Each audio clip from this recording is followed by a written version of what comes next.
রাজশাহী বিশ্ববিদ্যালয় থেকে যুক্ত হয়েছেন সহকর্মী আহসান হাবিব অপু। আহসান হাবিব, চূড়ান্ত প্রার্থী তালিকা তো বিকেলেই ঘোষণা করার কথা, তো এটি কখন দেয়া হবে, কি জানতে পেরেছেন এ বিষয়ে?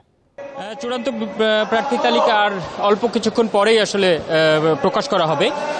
যেইটার জন্য এতক্ষণ আটকে ছিল চূড়ান্ত প্রার্থী তালিকা, সেটি হলো এই যে ব্যালট নাম্বার কে কত পাবে কোন প্রার্থী, সেই কার্যক্রমটাই চলছে এখন রাজশাহী বিশ্ববিদ্যালয়ের সিনেট কক্ষে। তো এইখানে এরই মধ্যে ভিপি জিএস সহ উপরের পদগুলোর বেশ কিছু নাম এখানে উঠেছে এবং এটি লটারির মাধ্যমে এই প্রক্রিয়াটি চলছে। এই কারণে কিছুটা বিলম্ব হলো। মূলত এই কার্যক্রম না করে যেই পদ্ধতিতে নির্বাচন কমিশন এই কাজটি করতে চাচ্ছিলেন, সেটিতে প্রার্থীদের পক্ষ থেকে আপত্তি জানানোর কারণেই সকল প্রার্থীর নিজস্বভাবে এটি লটারি করে এক একজনের এক একটি ব্যালট নাম্বার দেওয়া হচ্ছে। তো এরই মধ্যে যারা প্রার্থীদের তারা পছন্দের যারা পেয়েছেন উৎসাহ জানিয়েছেন, এখানে তাদের উচ্ছ্বাস প্রকাশ করেছেন এবং ব্যালট পাওয়ার পরেই তারা এই ব্যালট নাম্বারে মূলত প্রার্থী সাধারণ ভোটারদের কাছে ভোট চাওয়ার যে প্রক্রিয়া সেটিও শুরু করে দিয়েছে। তো এই কাজটি আর হয়তো আরও আধা ঘন্টা সময় লাগবে এটি শেষ করতে। এটি শেষ হওয়ার পরেই এই চূড়ান্ত প্রার্থী তালিকা সেটি ঘোষণা করা হবে। আর চূড়ান্ত প্রার্থী তালিকা ঘোষণার পর আনুষ্ঠানিকভাবে যেটি ব্যালট লিফলেট সহ অন্যান্য যেভাবে প্রচার চালানো হয় সেই কার্যক্রমটি শুরু হয়ে যাবে।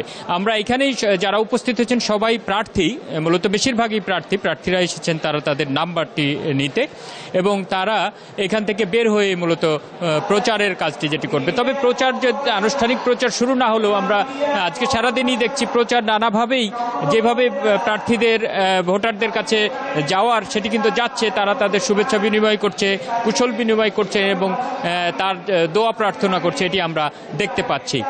আর নির্বাচনকে ঘিরে আমরা প্রার্থীদের সাথে কথা বলে যে এই তথ্যটি পাচ্ছি যে মূলত আজকের পর থেকে বাড়তি উৎসাহ, বাড়তি উদ্দীপনা, বাড়তি আগ্রহ তৈরি হবে এবং নির্বাচনকে ঘিরে আসলে ৩৫ বছর পরের যে নির্বাচন এটিকে ঘিরে সাধারণ শিক্ষার্থীদের মধ্যে অনেক আগ্রহ আছে। সেই আগ্রহের জায়গাতে উচ্ছ্বাস তৈরি হবে বলেই কিন্তু প্রার্থীদের পক্ষ থেকে বলা হচ্ছে এবং ভোটারদের মধ্যেও এই যে এতদিনের যে শঙ্কা নির্বাচন হবে কি হবে না, কোন তারিখে হবে, এইসব নিয়ে যে উৎকণ্ঠা ছিল, এই চূড়ান্ত প্রার্থী তালিকার পর যখন ভোটাররা দাঁড়ে যাবে, তারা হলে হলে যাবে, প্রার্থীদের পক্ষ থেকে দোয়া চাওয়ার যে কাজটি সেটি যেমন শুরু হয়েছে, এটি দিন যত যাবে উৎসাহ বাড়বে এটি বলে আশা করছে। যদিও নির্বাচনের এই অবস্থায় এসে কারোর মধ্যে শঙ্কা আসছে বা একজন আরেকজনের বিরুদ্ধে অভিযোগের প্রসঙ্গগুলো আসছে, বিভিন্ন দাবি উঠে আসছে, এই সবগুলো যাতে নির্বাচনী পরিবেশ কোনো কারণেই নষ্ট করতে না পারে সেই দাবিটি জানাচ্ছেন সাধারণ ভোটাররা এবং স্বতন্ত্র প্রার্থী যারা আছে বা অন্যান্য যেসব প্রার্থী আছে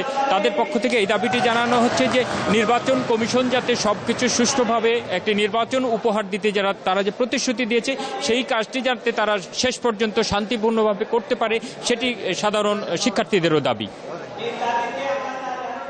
রাজশাহী বিশ্ববিদ্যালয় থেকে ডাকসু নির্বাচন নিয়ে জানাচ্ছিলেন সহকর্মী আহসান হাবিব অপু।